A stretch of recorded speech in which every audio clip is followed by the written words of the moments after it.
Hi everybody, my name is Hannah. This is Pepper and Pine. Welcome to this series of videos where we are exploring grade 4 using our Waldorf curriculum with additional books and resources for each of these main lesson blocks. So we've already gone through almost the whole curriculum, and you can find the complete playlist listed in the description box below. You can also find all of these materials, links to these resources on the blog post that accompanies this video. That's on my website at pepperandpine.com, and you can find that link down in the description box below. So we've already gone through the introduction of the 4th year where we talk about the development of the child. That video is also listed below, as well as the video where I review the entire 4th grade curriculum. So we've already gone through this one. We've already explored our grammar resources, which include resources that are non-Waldorf as well. We've already gone through our imaginative math and fractions, and I do have other videos on math on my YouTube channel as well as on my blog post. And then we went through our history resources for this grade, which are the folk tales and the mythologies and epic poems. So we have the Kalevala, we have Beowulf, and we have the Norse myths.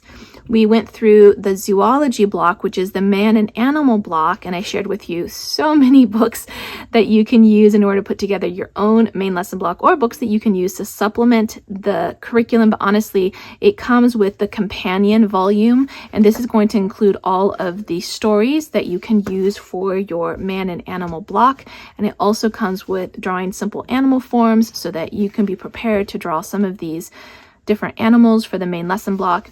And then we went through local geography, history, and industry, and this will be the smallest block, although it's not the shortest block, but it's the smallest in resources because this one is based on your location and your geography and your local industry and history. So this is an opportunity for you to definitely collect other books and resources to put together that main lesson block. What you're not going to find is a handwork main lesson block, or a Eurythmy main lesson block, or honestly, any of the other lessons that you would have in a Waldorf school, which would include foreign language and music. Later on, there would be drama and woodworking and metalworking and other classes as well. But I do want to share with you some of the resources that I have used in order to do the handwork throughout the grades. And I encourage you to check out some of the websites that are listed below and on my website as well for other resources for handwork classes and other handwork videos, so that you can have those resources available for you as you are putting together your main lesson block on handwork, which is not actually a main lesson block. Handwork is usually done daily, or at least a couple of times a week. I tend to like to do our handwork in the afternoon or when I'm reading aloud. So we tend to do more handwork in the winter because we do our history units in the winter. And it's just a great, just cozy time to do our knitting or other handwork, especially while I'm reading aloud, which I do a lot more in the winter time because of our history units. And you can do this, of course, throughout the year. I just noticed that we have more of a stronger collection of projects that are completed in the winter. I also want to share with you a couple of resources that I have for Eurythmy, and you can now find more Eurythmy classes and just the idea of what Eurythmy is online. It used to be very difficult, and so I want to share with you, we have one of the balls that you would use in Eurythmy, and I believe 4th grade is the time when you would be using one of these balls. I actually can't recall. There's also the felted ball, and then definitely in 4th grade, you will have the bars, and I actually don't remember what they're technically called.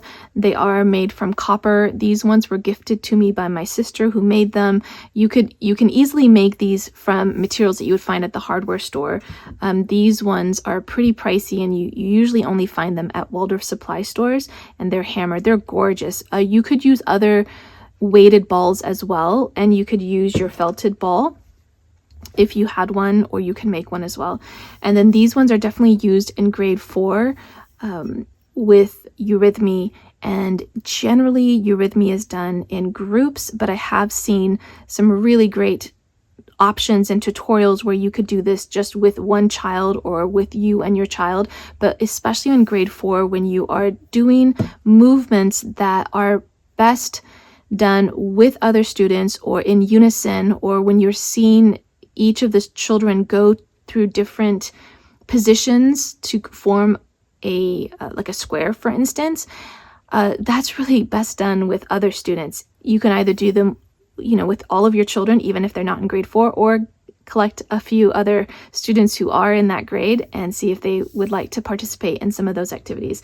This is one lesson that I have done, or rather one aspect of Waldorf that I have done far more than my children have done. I have loved it every time I've done it. I have wished that I could have included it more with my children, and I haven't, even though we do have some of the materials for it. Just want to share that with you and encourage you. If you were on the fence about it, I encourage you to try it out.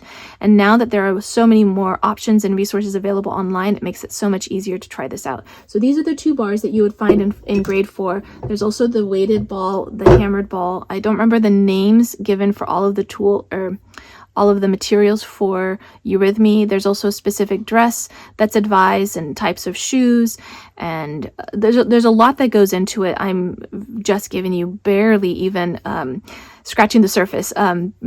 Pretty much just the name Eurythmy, and encouraging you to check it out a little bit more. So we do have our felted balls, and so if you didn't have those other materials, you might consider starting with a felted ball that you can then use in your Eurythmy.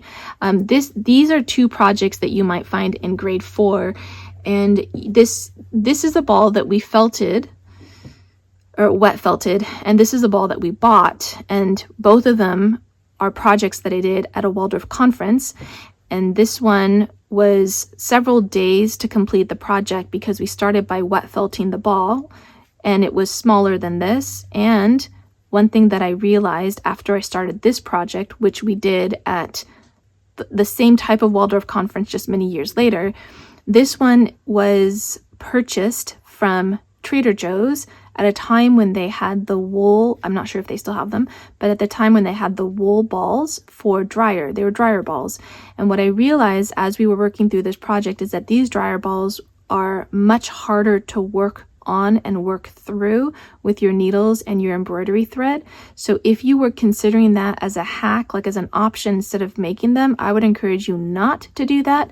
I would encourage you to make them instead. They're smaller, so you can finish the project more easily, and they're softer. These ones are softer. It doesn't seem like they're that much softer, but it's pretty significant once you start embroidering. These ones are much easier to embroider on. So these are some of the projects that you might find in grade 4. I love them because they're multi-week projects. So it's something you really need time to invest in. And because there's so many aspects to the project, you really get a good sense of accomplishment when you're done. So you start out with the wet felting, and I do have tutorials. They're listed in the blog post that accompanies this video, as well as on the playlist that this video is included in, and those links are in the description box below. You could also find a kit to do the felted crafts if you wanted to as well. Otherwise, doing a felted ball is not complicated necessarily. It does take a little bit of time. It does take materials that maybe aren't readily available if you're not used to buying Waldorf handwork materials, and it's a bit messy. So the way that we used to do it is we would actually just set up in this space. You need a couple of bowls with warm water, cold water, soapy water, and you just, it's great for your hands. It's great for children. It's just a little bit messy, but you start off by, really working the ball with the wool until it gets nice and tight and really compact. And then you have to bounce it around until it really get all that moisture out. And then it takes time for your ball to dry. So this is already, a few weeks since you're just working it a little bit, a few times a week, let's say. We tended to do this, the majority of it in one day, like making the felted ball all in one day. Then it took several days to dry, and then you can start on your embroidery, but you want to make sure that it's completely dry to begin with. One little hack that I can share with you is that over the years of working with handwork projects, I would keep my scraps. So scraps of wool batting, scraps of wool yarn, and I keep them in a little box. And then when we got ready to do a project like this, I would just take a bunch of that and kind of twine it together or wind it together and just kind of get it nice and compact. and then that would become the core of the ball, and then I would wrap the wool around it. And then at least we were starting with something that was a little bit more firm, and it was a great way to use up just our scraps that we had collected over the years. So this is a kit. I'm not sure that this kit is still available, but kits like this are super great because then you don't need to source all of your materials individually. And so this one is specifically for ribbon balls, but it's going to come with your wool, it's going to come with your ribbon, which is really great, and it's going to come with directions and your soap and a few other items, which is fabulous if you don't want to buy all of these materials individually. If you do, I usually get my things from A Child's Dream. That link is in the description box below, and you can source your own colors, and then otherwise you just need some soap. So it's pretty simple materials. The ribbon ball is a little bit different though. We haven't made the ribbon ball specifically, and maybe we did and I can't remember. I apologize for that, but I know that I don't have a tutorial for the ribbon ball. When you get ready to embroider your work, you can get some embroidery floss. There are different types and thicknesses and materials, and I know less about those details than just the fact that you can use embroidery floss for these projects that you're going to be doing in 4th grade. There is the kind that is, not this one actually, because this one will end up being a little bit harder to use than the one that's woven, because these ones split apart into separate threads. And this is the kind that I typically use for myself, but a grade 4 student will have a better time using the kind that is woven, and I think, not woven, I think it's called pearl. And that way the threads stay together more easily. So this is an example of, let's see, here's an example of the, I believe, yes, this is the kind that the grade 4 student would be using, and you can see how it's one thread, but it's woven together, so it's 2, I believe, and this is a lot easier for the student to use rather than this kind, which is basically 4 or 6 different threads sort of just twisted together, and these are harder for the grade 4 student to use. So when you're doing balls like this, I would recommend using this thicker kind, and then you will need embroidery scissors, and these ones are, I believe these ones are the embroidery, and these are the cross stitch, which I will share with you the projects that you can do with cross stitch. The cross stitch needle is a little bit bigger, and this one's, I think this one's a little bit smaller, not by much. This one is size 22, and this one is size 20. And this is a project that you can also do in grade 4. This is a project, I think most of the projects I'm sharing with you today are projects that I've done at Waldorf conferences or Waldorf handwork conferences. And if you're interested in taking a class or attending the conference, that link is also in the description box below, and I highly recommend that you try one of their classes, because especially if you don't know anything at all and you're a little bit worried to include this aspect of Waldorf into your homeschool, taking just one of those classes will give you the confidence and the skills to at least begin and do a few projects, and it's just fabulous. And I feel like the kids feel very accomplished with their projects, and honestly, these are projects that we still have in our homeschool room that the children can see and use for many, many years. So this is a sewing roll. Let me remove these so that you can see this a little bit better. And this would be an activity that you would do in grade 4 that includes sewing, like just some hand stitching. And then I learned that this is called a twizzle. I mean, it could have a technical term that I'm not aware of.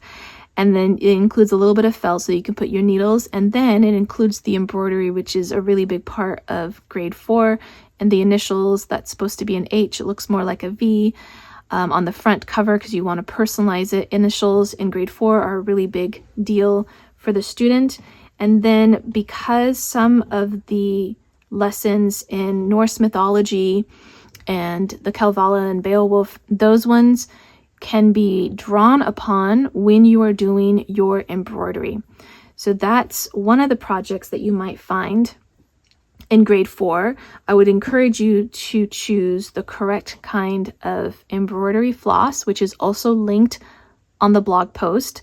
I've also linked the other kind of floss as well because I tend to like this one for my projects more than the other one. So having a variety for your students might work out well, or at least if you're doing an example, it might work out well to have that. Although this one is, I feel a little bit thicker, so it feels like the project goes by a little bit faster, a little bit easier.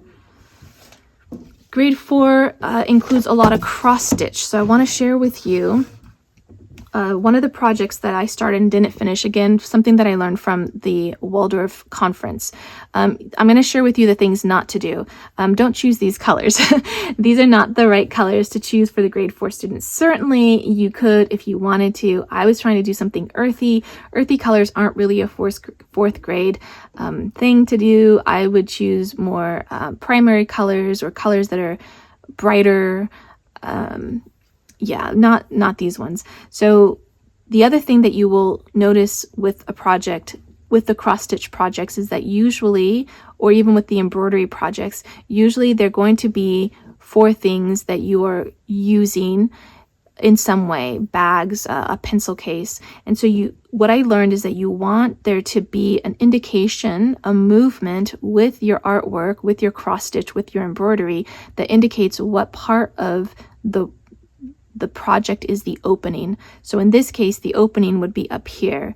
If the lighter parts were up here, if we did something where it was light up here and dark down here, then maybe this would be like an eyeglass case where the opening would be up here. And then if it was a much larger piece, and maybe this is like a handbag or a bag for books, then, and this was the opening, you'd want the lighter portion to be up here, or the embroidery to sort of look like it was going in this direction. You want the artistry and the flow to be practical and beautiful and indicate what that item is maybe not used for, but where the opening of that item is. So this was meant to be a little pencil case, and so this would then be stitched with fabric that's similar.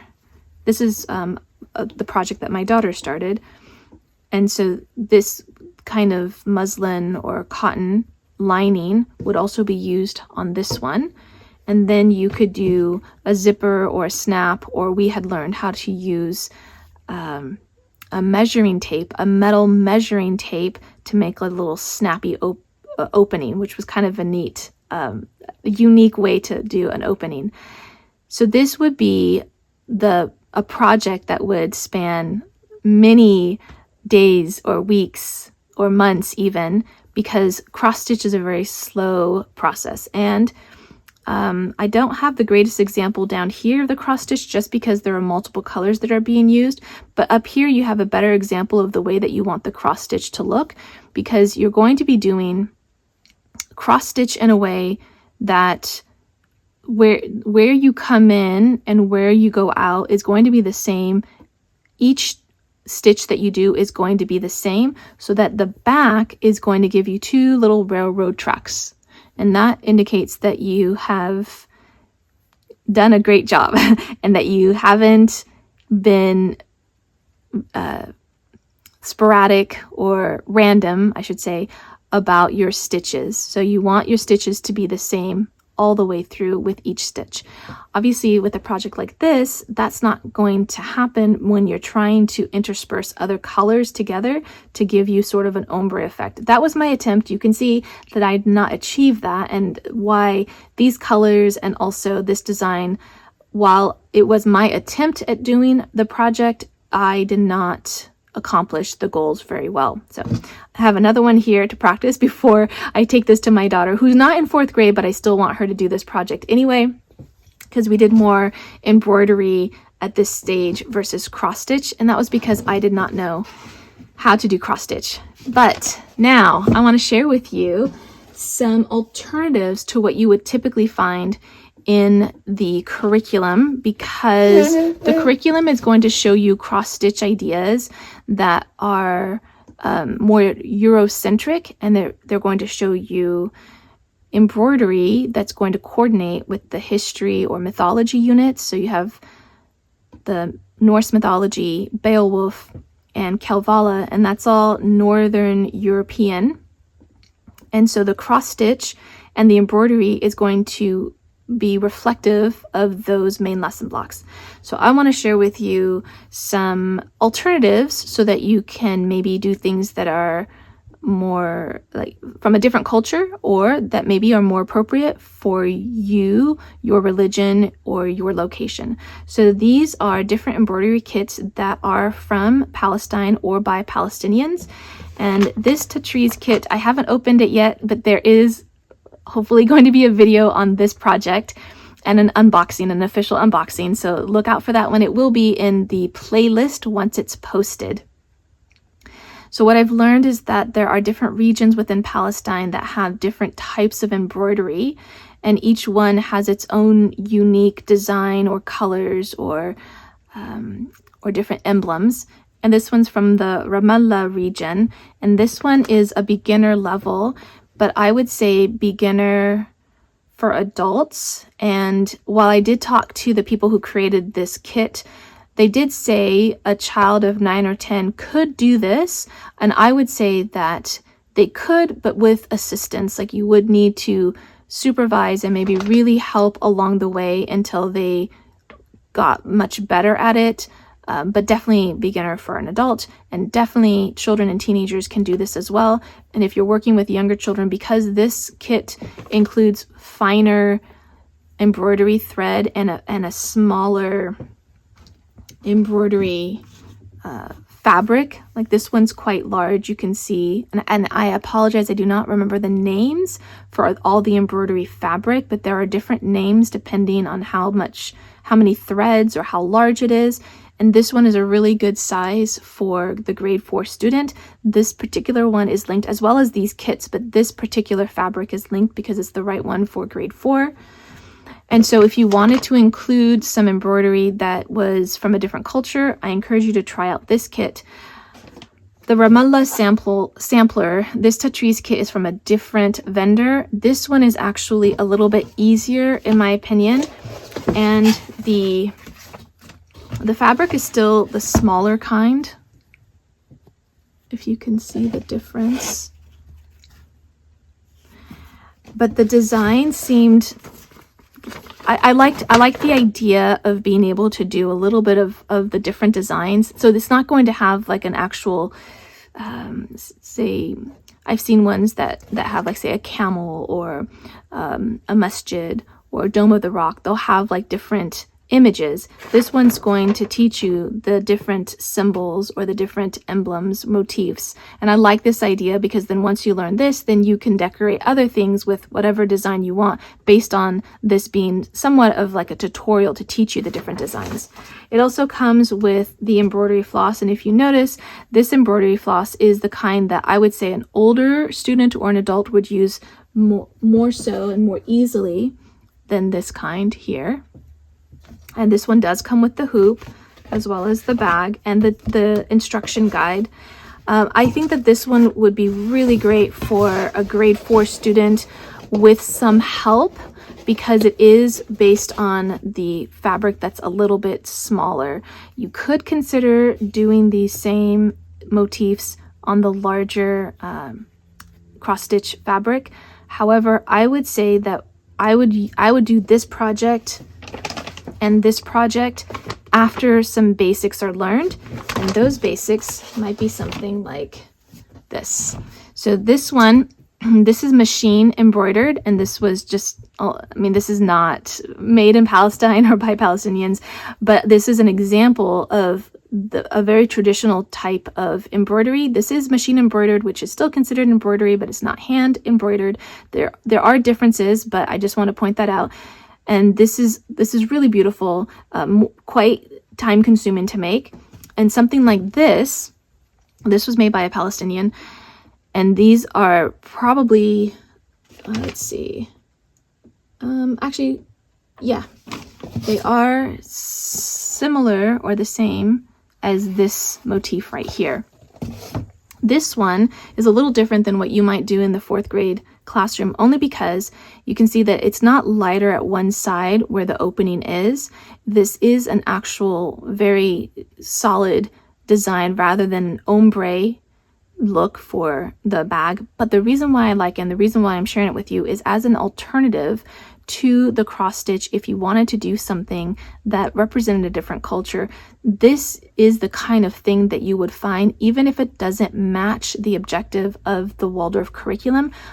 It is another choice for you if you wanted to. And you can see that this one, while it was hand embroidered, I don't know about the rest. This looks like it's machine stitch. It would have been hand stitched, but the 4th grade student would hand stitch everything.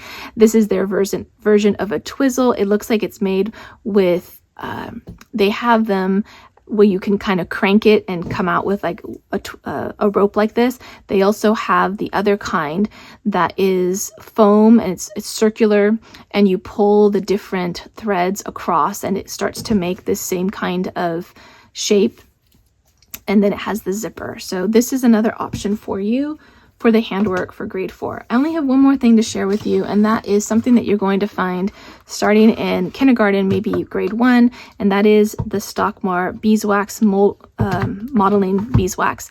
And the reason why I'm sharing this with you is that if you did not have any clay, which I did share with one of the other videos for this grade year, then you might consider getting some of the wax, and not necessarily to make the projects that you would be making with the clay, but as another hand something to keep your hands busy and to mold and to use. You certainly could use it still with your main lessons, but I do highly encourage the use of tactile materials, clay, dough, wax. It's so good for young kids, and a 4th grade student will still really enjoy using these kinds of materials. And the way that we've used them in the past is usually as something free for the children to do. It wasn't really usually tied to a main lesson block, or it was something to keep their hands busy as we were doing other projects. My only concern with the wax and with clay and with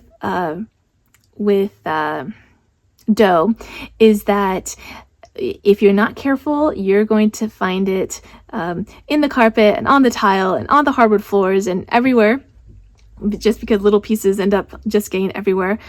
But I do encourage the use of it. My children really loved it over the years, and I have seen children construct little models or little animals that coordinate with their main lessons in some way or another. And this might be a nice activity to include with the man and animal unit if you wanted to do something that was more purposeful or more objective based. And otherwise, I would just say have it on hand for children's open-ended creativity. I think that covers it. I hope that you enjoyed this look at handwork for grade 4, at least the materials that I have and the projects that we've done. I hope that you'll explore some of the links that I've provided in the description box below. Don't forget to check out the blog post that accompanies this video for more information, pictures, resources, and links to the materials that I've shared. And if you'd like to see how we're homeschooling on a daily basis, you can find me on Instagram at Pepper and Pine.